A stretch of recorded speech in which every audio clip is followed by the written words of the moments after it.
O manual técnico apoio na elaboración da ordenanza reguladora da utilización dos espazos públicos e mobilidade amable, redactado por Fernando Nebot, e que se estende ao longo de case 300 páxinas, analiza en detalle as condicións de mobilidade da cidade de Pontevedra, para rematar cunha serie de recomendacións, en total 25, entre as que destaca a reducción da velocidade dos vehículos nas rúas de plataforma única ou preferencia peonil a un máximo de 10 km por hora.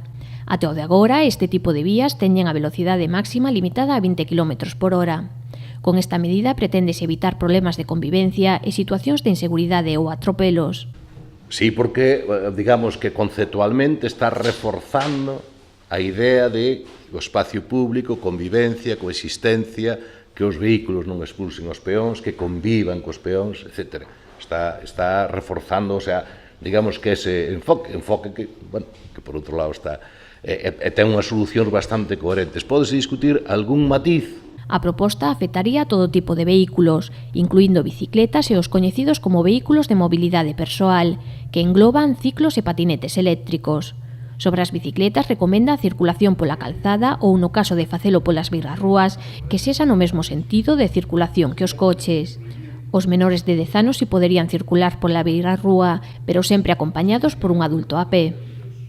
Sobre os vehículos de mobilidade persoal, desaconsella a autorización por parte do Concello do seu uso. Se ben explica que entrar a regular o seu uso sería unha labor excesiva a nivel municipal, dada a falta de regulación no marco da Administración Central de Tráfico.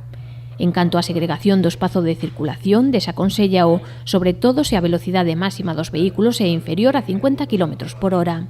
O sea, recomenda que a segregación do espacio sexa a mínima posible.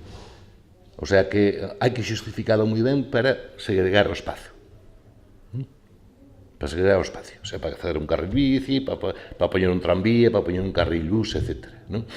Que non era, digamos, un obxecto específico da ordenanza. Posiblemente vamos ter que facer, ou vai ter que facer, un traballo sobre eso. Entre as medidas recomendadas tamén está o estreitamento da calzada, acurtar os pasos de peóns con orellas ou lingüetas, ou no que se refire aos lombos, que cubran toda a calzada, que a pendente non sexa superior a 15 graus ou que estean correctamente sinalizados e iluminados.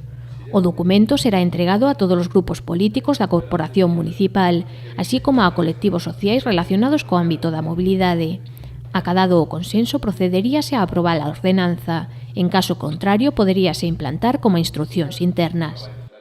Nos recibimos o documento que está acabado, pasarase pola Comisión de Infraestructuras, pasarase por todos os servicios municipais, e repito, si hai un acordo, non podo dicir que vai a quedar exactamente, porque igual é unha cuestión, igual hai que cambiala, non? Aquí fai unhas recomendacións hiperdocumentadas. Si estamos de acordo ou podemos chegar a un acordo nos criterios, pois pasará unha ordenanza. Se non chegamos a acordo, pois os servicios municipais e o goberno local afinará isto e quedarán como instruccións internas.